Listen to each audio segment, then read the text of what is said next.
conmigo en esta exposición. En la presente exposición vamos a hablar sobre la legislación educativa en América Latina.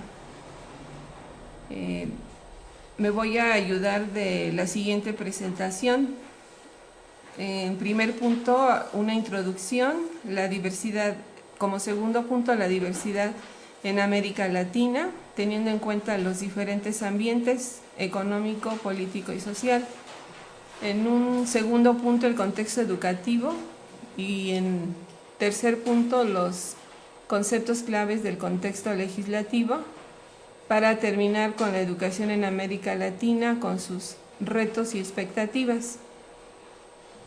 En un tercer apartado hablaré de las reformas legislativas más recientes en América Latina, sus efectos, cómo es la educación obligatoria en los diferentes países, la responsabilidad de los gobiernos, y en un cuarto punto, las tendencias actuales de legislación educativa en América Latina, cuáles son sus características y la política educativa en los diferentes sistemas nacionales, llegando a unas conclusiones generales con los participantes para concluir con la presentación también de algunos trabajos que realizamos durante la sesión. Muchas gracias. Vamos a iniciar con la primera parte, que es la diversidad en América Latina. Nosotros, como mexicanos y como parte de esta región, sabemos que hay muchos ambientes y contrastes. Nosotros tenemos en nuestro país y en algunos otros países la situación tan marcada y que a veces se hace tan grande de los ricos con los pobres, ¿verdad? Los que van a escuelas, la gente que tiene y la gente que no tiene. En esos ambientes o en esos contrastes veíamos el geográfico, a veces los espacios tan grandes, ¿verdad? En muchos de nuestros lugares la gente no puede acceder a otras escuelas porque son muy distantes, ¿verdad? Entonces ahí es una parte. Y ahí en el geográfico también yo quise resaltar un poquito la riqueza que tenemos en nuestros países, que a veces no la explotamos, ¿verdad? Porque está en manos de algunos. En otra parte, en el económico, pues las crisis que hemos pasado, también eso afecta a la educación, el aspecto político y social, que a veces también nos lleva a la marginación, y sobre todo en los aspectos educativos, los contrastes, ¿verdad? Las brechas que hay. Yo soy de escuela particular, pues la educación a lo mejor va a ser mejor que de las escuelas públicas. Sí, hermana. Se puede considerar también los grupos étnicos, podemos decir, que tenemos totonacas, tenemos náhuatl, tenemos huicholes, y que por ejemplo para ellos necesitan maestros bilingües, trilingües o algo así, sí, porque no es fácil la comunicación con ellos. Sí, ese aspecto es exactamente importante tenerlo en cuenta ahorita, porque ese es uno de los retos a los que nos enfrentamos en la educación. Ahora, para hablar un poquito del derecho a la educación, podemos decir, ¿qué es el derecho a la educación? ¿Tenemos todos derecho a la educación? Sí. Sí, muchas personas, nosotros y a nivel internacional, sí se han pronunciado en este aspecto, ¿verdad? Todo ser humano como derecho humano viene como consecuencia del derecho a la educación. Entonces todos tenemos un derecho a ser educados, ¿verdad? Como derecho universal corresponde a todos.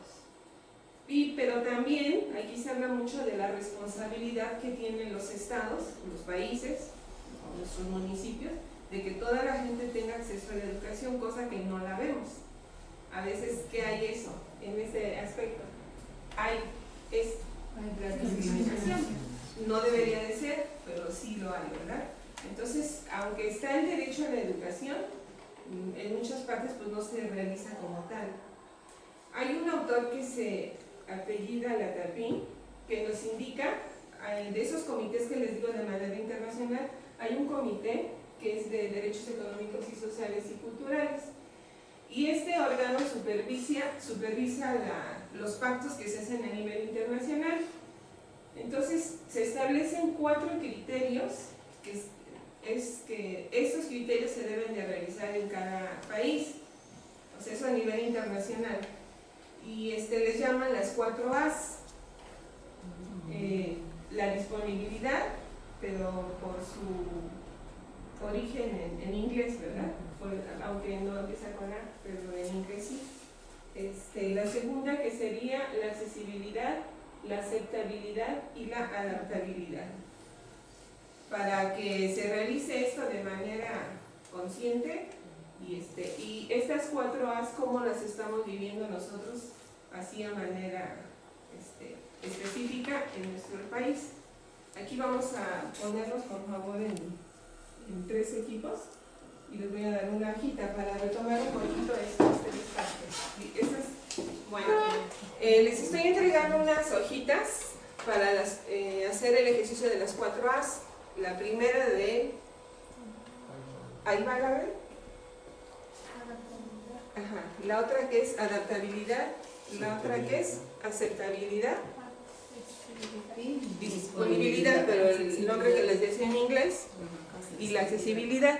Vamos a retomar estos 4 aspectos, así como estamos trabajando en 3, y lo vamos a comentar para ver de estos aspectos qué es lo que nosotros comprendemos y cómo se podría realizar en nuestras instituciones. Entonces nos ponemos a trabajar, por favor. Primero lo leemos y ya después lo comentamos.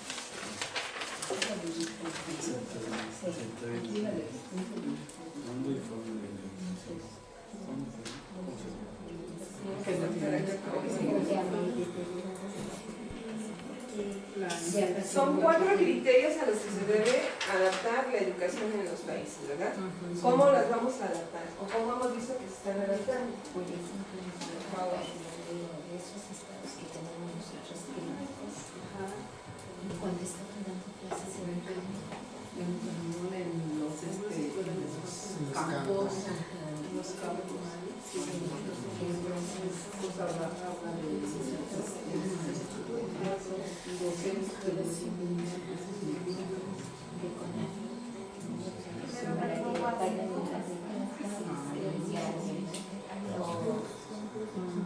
Ahorita en este trabajo, ahora en estos 3 equipos, vamos a escribir cuáles son las tendencias que existen ahorita en nuestra educación, hacia dónde vamos.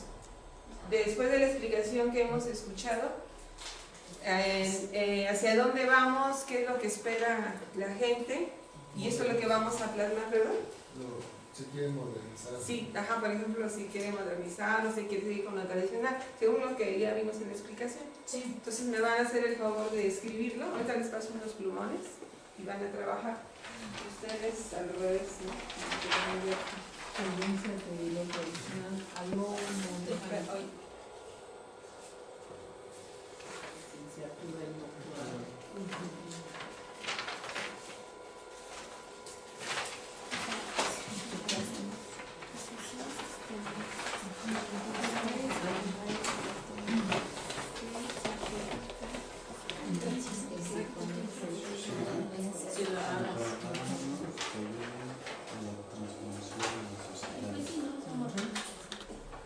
Bueno, a continuación vamos a ver algo acerca de las metas de 2015.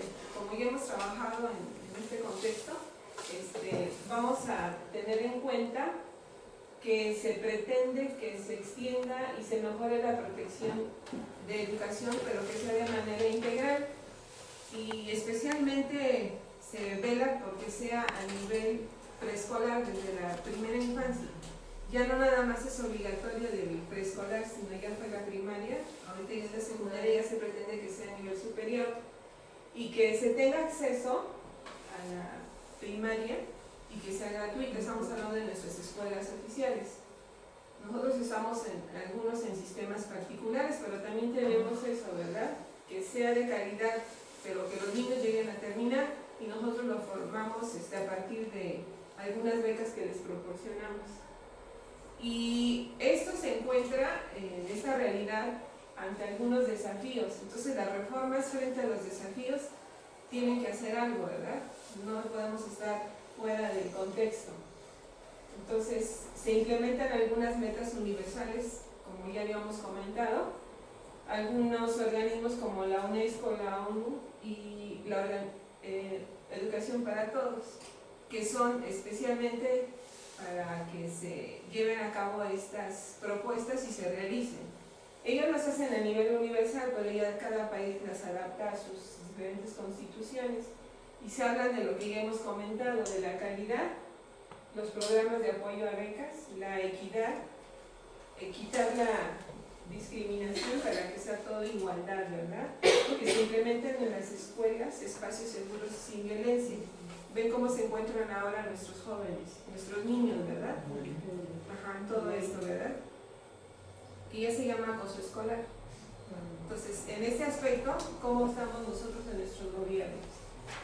En el punto número 3 son los conceptos claves en el contexto legislativo. Aquí estábamos hablando de hace un momento de la UNESCO en el 2015, que se habló del derecho a la educación y volvió a ser ratificado. Todos tenemos derecho a la educación, sea cual fuere, como decía el compañero, raza, cultura, no importa, ¿verdad?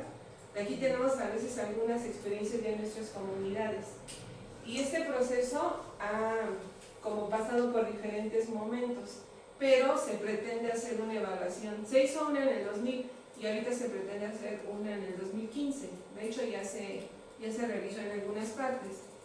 Esto ha sido un proceso, como lo podemos ver aquí en estos cuadros. Desde 1960 se han hecho convenciones, del 69 ha habido también desde el 88, 94, en el 2000, 2001, y si se fijan, en cada espacio se han hecho declaraciones para que al final de todo esto se llegue a eso, ¿verdad? A la educación para todos. O sea, los intentos se han hecho a través de toda esta historia, es un proceso, no es algo que nada más se les ha ocurrido a algunos, esto es a nivel internacional. Y a veces dicen esto, ¿verdad? A veces se queda en esto, en la élite, ajá, en las personas, en que hacen eso, pero a veces no llega a los países, ¿verdad? A nuestros municipios, a nuestras escuelas. En el número 4 ya tenemos la educación, qué retos y qué expectativas tenemos. Ante esto, ¿qué nos enfrentamos, verdad? Ante esta situación, el panorama que guarda América Latina. Ustedes saben, y este autor, donde él nos dice esto, ¿verdad? La desigualdad y la pobreza es algo que tenemos aquí, no nos podemos quitar de eso. Ante esta disyuntiva de pobres y ricos, ¿cómo es el panorama? ¿Alguien me quiere decir cómo ve la situación en América, verdad? En nuestro país, ya comentaba algo hace rato la hermana. Entonces, todo esto tiene que ver posiblemente más en lo que sería la economía y más en la política, para tener un mejor trabajo y así llevar dinero a nuestras casas, ¿no? Es un reto, ¿verdad? Ante esto, ¿qué otro reto podemos tenerlo? Aquí tengo algunos retos que también a los que nos enfrentamos. Se habla también de explotación y racismo, que también lo podemos ver. Construcción de sociedades más justas es lo que queremos, democráticas, igualitarias, participativas. Son como retos, ¿verdad?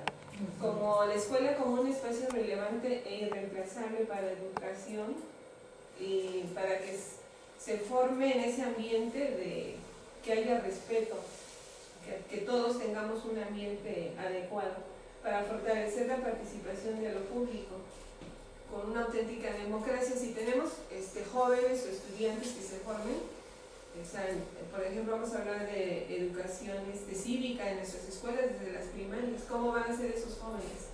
Respetuosos, responsables, ¿sí? Cosa que a veces no vemos. Dime. Tal vez los valores empiezan desde casa, ¿no? Porque para forzarlos o ponerlos en práctica ahí en las escuelas, no importa ya si sean morenos, delgados, gordos, de diferente clase, ¿no? Sí. Entonces, pues yo creo que si nos dan esa educación nuestros padres, pues bienvenidos sean todos, ¿no? Claro. Tanto como los padres luego mandan a los hijos varones nada más a la escuela y las mujeres se quedan sin estudiar, ¿no? Como tanto, nada más pueden estudiar o leer nada más las mujeres y hasta ahí las dejan. Y a lo mejor no dejan que las mujeres se fortalezcan en lo que es la educación.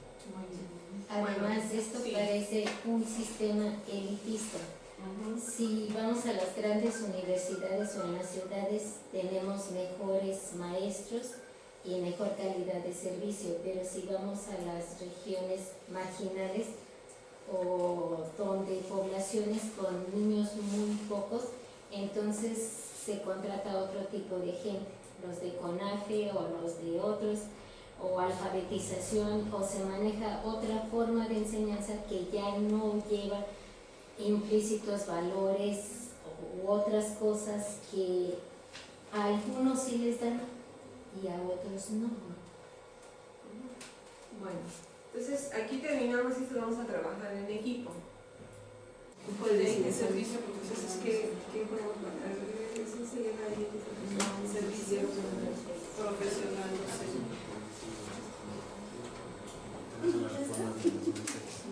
La calidad de la educación.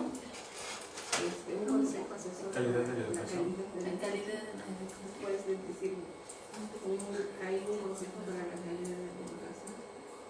Y luego, libertad de enseñanza, puedes decir. De la educación.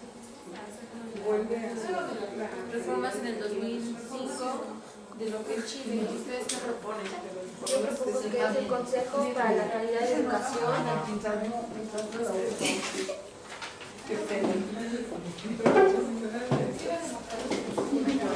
¿Y estuvo? A partir del 2005 al 2008 tenemos reforma educativa.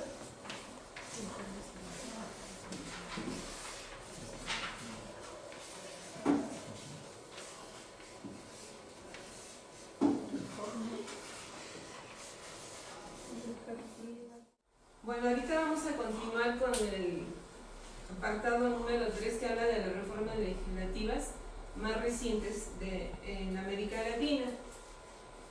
Los efectos que han tenido y las reformas en relación a la educación para todos. Hay algunos paradigmas que nos hemos encontrado en la educación a lo largo de estas últimas décadas y el autor, que es John Rawls, nos habla de 3. Si alguien me quiere hacer el favor de leer el primero, el liberalismo social de John Rawls, la perspectiva comunitarista, el republicanismo democrático. Entonces, ahorita vamos a ver cada uno, les voy a dar un papelito para que me escriban ahí como 2 o 3 características de cada uno de ellos. Y ahorita lo comentamos, así lo vamos a hacer ahora por líneas.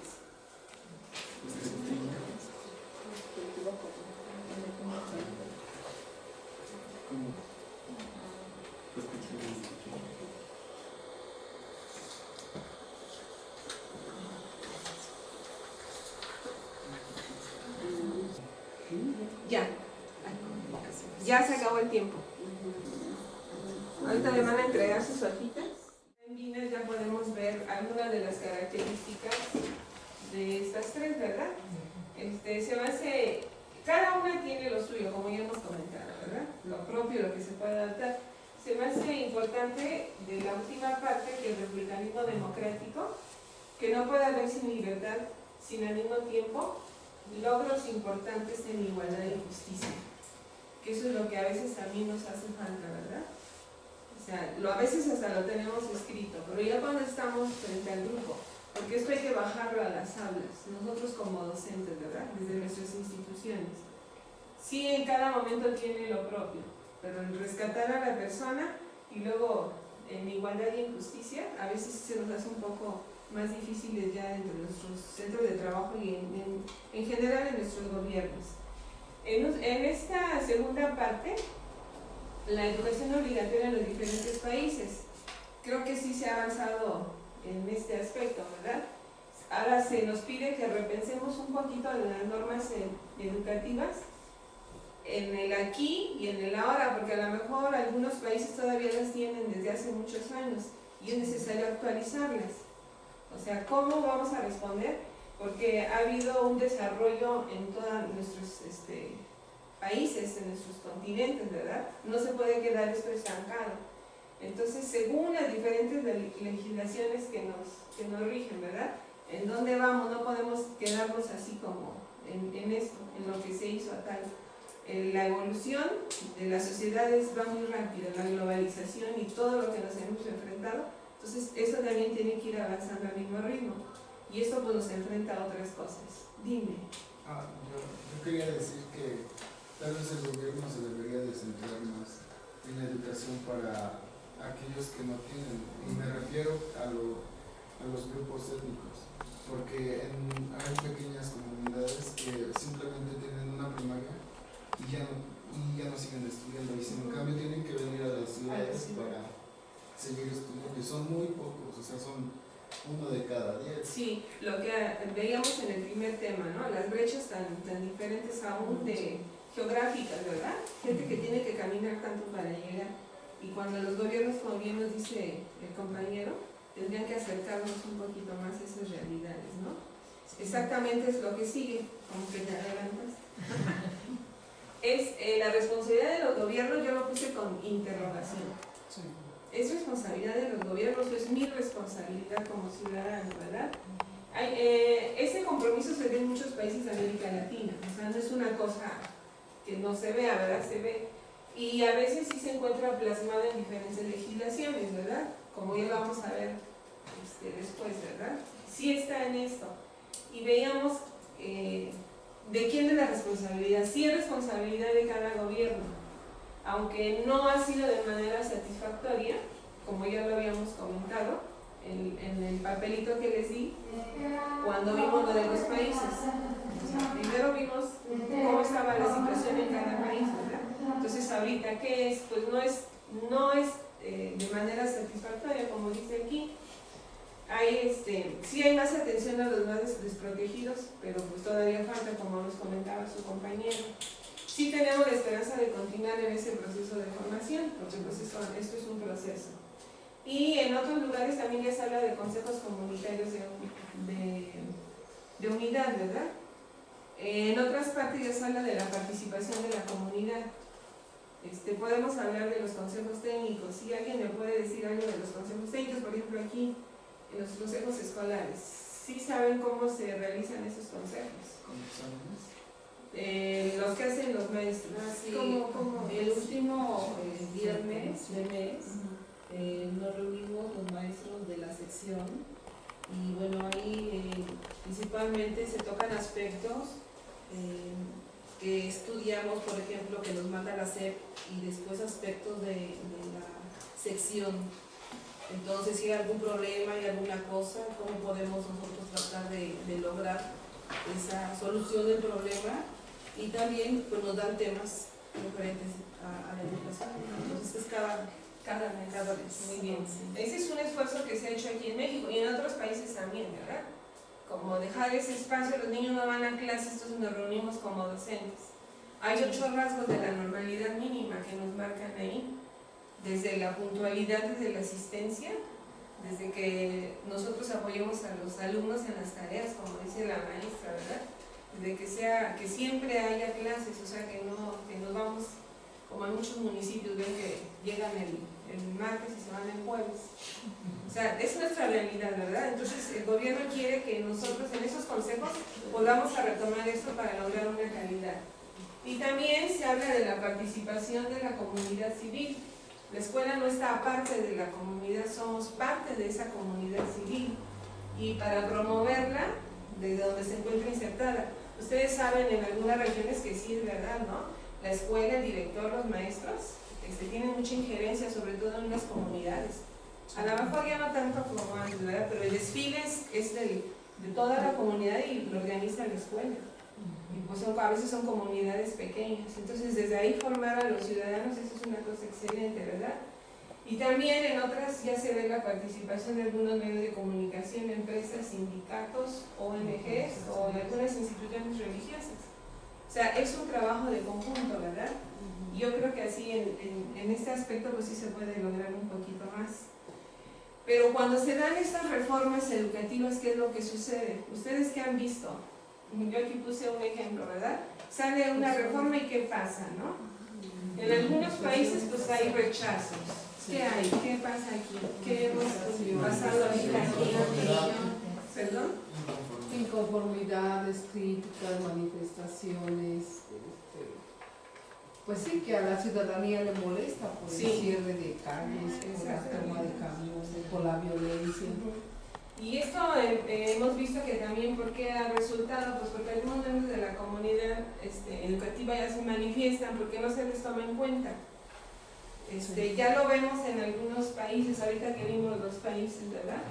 Casi en todos tienen que llegar a estas manifestaciones públicas, cuando podía ser al revés, ¿no? Primero hacer unas consultas previas y ya manejar bien el proceso de la que intervengan las personas que están involucradas. Y de esa manera, ¿qué va a pasar? Que se busquen algunos medios para que sea una educación de calidad, que sea al servicio del desarrollo nacional y sobre todo que sea accesible a todos los estudiantes, como nos decía el compañero. A veces ya estamos en primaria, a lo mejor sí, hace unos años todavía había un choque de educación secundaria obligatoria, muy difícil para muchos papás, sobre todo en los lugares que ya conocemos, ¿verdad? Ahorita ya se ve con la educación a nivel medio o media superior. Y en la última parte vamos a ver un poquito las tendencias actuales de legislación en América Latina. ¿Cuáles son sus características? Y aquí algunos se han preocupado, algunos países, por encontrar cómo va a ser este cambio, hacia dónde vamos y hacia dónde tiende ahorita nuestra sociedad, ¿verdad? Entonces, lo podemos ver desde nuestros estados, desde nuestros países, pero cómo es la lucha, ¿verdad? De cómo voy a llegar a esto. Aquí yo les veía unos cuadros donde habla sobre la educación, que habla sobre todo en relación a los derechos humanos, ¿verdad? Lo que ya habíamos comentado, en relación a la accesibilidad a las condiciones no nada más educativas, sino también de salud, los que trabajan en salud, ¿verdad? Está como que todo unido, ¿verdad? La educación en cuanto a la cultura, ¿verdad? Que intervengan esos aspectos. Y ha evolucionado a través de los siglos, ¿verdad? A finales del siglo XIX, ¿cómo se ha visto? A finales del siglo XX, otros aspectos que se han tomado en los años 80 y comienzos del siglo XXI. Entonces, esto es lo que vamos a trabajar ahorita. Ahora vamos a poner en triadas, por favor. Nos vamos a poner de 3 en 3. Bueno, ya terminamos con esto y ya vamos a pasar a nuestros lugares, nos sentamos y vamos a puntualizar. Esto lo voy a volver a escribir, a poner aquí, perdón. Y vamos a ver lo que tenemos ahí en las hojas, cómo coincide, ¿verdad? Pueden pasar.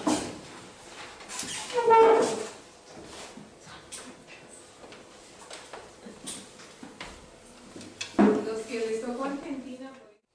Bueno, en esta segunda parte de nuestro tema, en la tercera,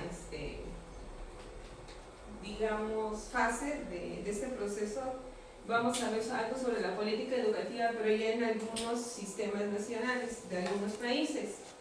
Hay ya planes nacionales que desde hace varias décadas se han desarrollado. No es nada más de las últimas décadas. Y de hecho, los países han hecho esfuerzos para que se reforme todo esto y las políticas educativas nacionales, pues aunque son diferentes, al final convergen en algo, ¿verdad? Porque todos estamos en América Latina. Entonces, de manera general, ya desde 1960 ya se habla de las políticas educativas en América Latina como ya algo en cuestión a los recursos humanos que se tienen en esos países, y ya se ve que se desplaza la matrícula, o sea, ya hay más gente que tiene acceso a eso, aunque es poca todavía, ¿verdad? Después se empiezan a promover algunos proyectos y ya algunos proyectos internacionales ya empiezan a venir a América Latina y a promover también algo, ¿verdad? Ya después, en 1970, ya se ve también que hay algunas crisis y como que hay otras visiones, ¿verdad? Como más complejas. Se va viendo que ya tiende a haber otras evoluciones. Y ya podemos hablar en algo específico, que es lo que quiero que hagamos ahorita en un trabajo ya por equipos.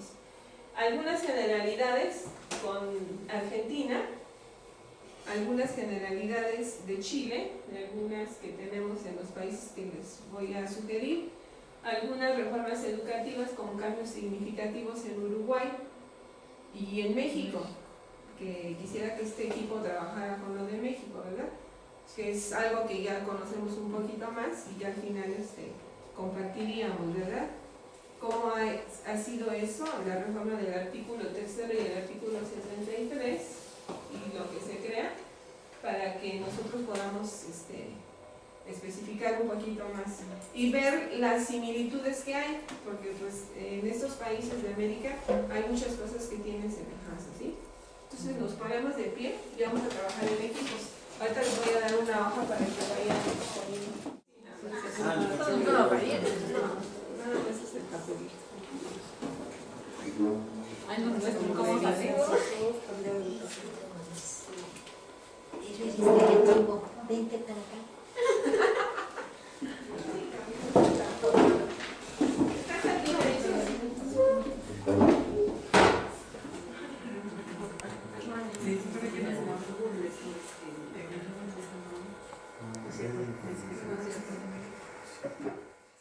¿Verdad? De lo que escribimos ahí. Sí. ¿Sí? ¿Estamos bien con Argentina? Sí. Muy bien. A ver, Chile. ¿Quién está en Chile? A ver. Bueno, son pocos los que escribieron, pero sí, con lo que explicamos, sí tiene relación con esto, ¿verdad? Sí. ¿Sí? Muy bien. Seguimos. Uruguay, ¿quién le tocó Uruguay? A ver, ¿cómo estamos con lo de Uruguay? Sí, también con lo mismo. ¿Sí? Sí, ¿verdad? Sí, coincide. Muy bien. ¿Y en México? No, también. En México. Sí, pues sí.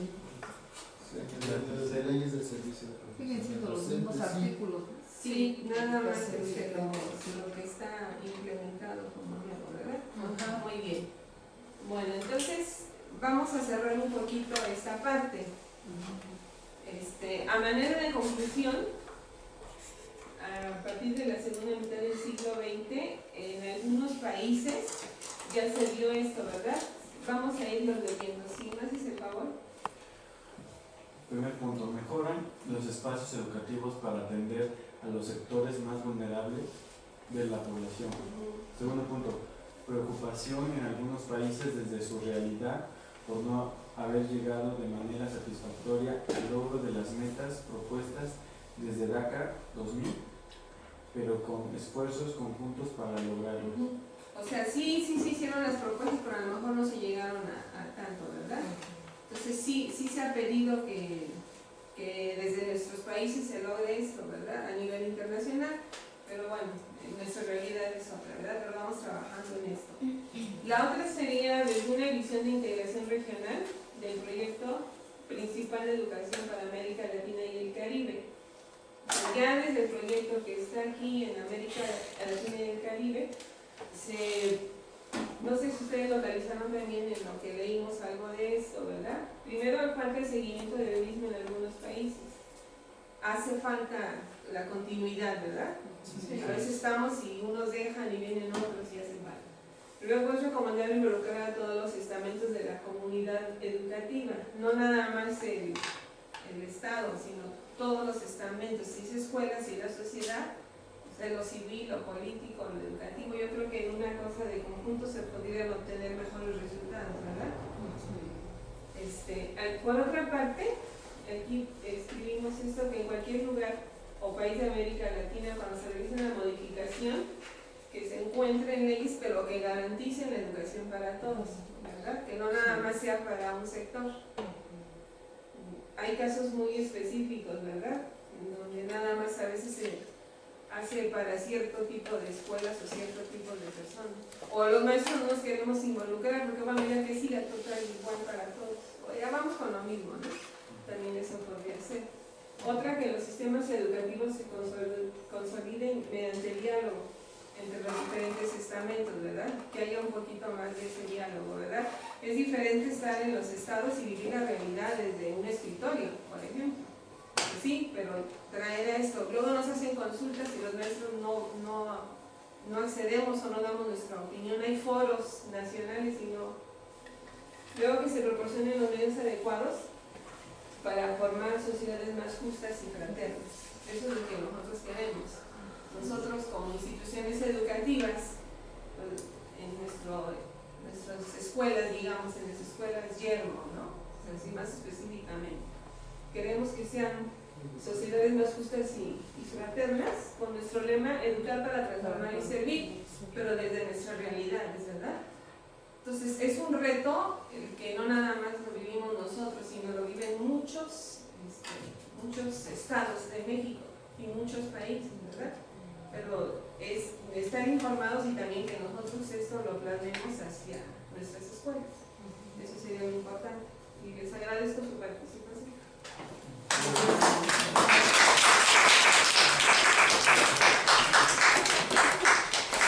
Muchas gracias.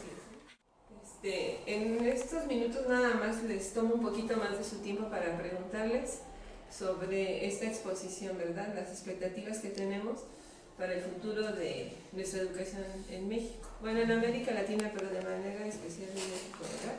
Como docentes, ¿ustedes cómo ven esto y en la realidad de nuestras escuelas? Hermana Dolores, ¿tú qué opinas al respecto?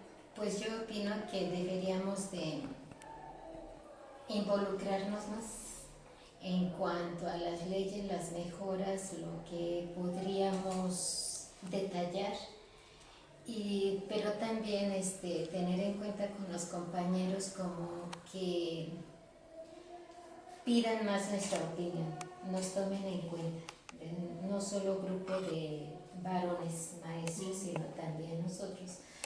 O hay algunas que son muy políticas, sí, pero no es tanto cuestión de política, sino de mejorar. Sí, yo lo veo mucho ahorita con los estudiantes, ¿verdad? Son estudiantes que se están preparando para estar al frente de los jóvenes, sí, o de los niños, o de lo que les toque, ¿no?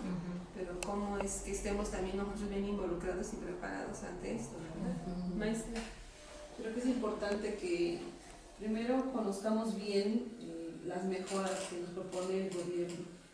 Y bueno, en cuanto a la evaluación, pues uno como maestro tiene que irse preparando siempre, nada más para que te evalúen, sino que entre más tú empieces a interesarte en otras cosas. Los chicos ahora son tan como esponjitas que saben más a veces que nosotros en muchos aspectos, ¿no? Sí. Entonces es bueno esto de la evaluación, pero es mejor que uno se prepare como docente para que uno actualizar esos ruidos, pues saber realmente cómo son esas reformas y para que lleguen a todos, porque hay personas que no lo saben o no lo entienden porque no les explican. Si nosotros nos explican qué es, qué reforma es, yo creo que es muy bueno, ¿no? Que primero uno se entere y después uno también explique lo bueno de estas reformas. Sí. Bueno, les agradezco mucho. Y también se agradecen a los alumnos que me hicieron el favor de prestar. Sí, mucho gusto. Y nos vemos después. Gracias.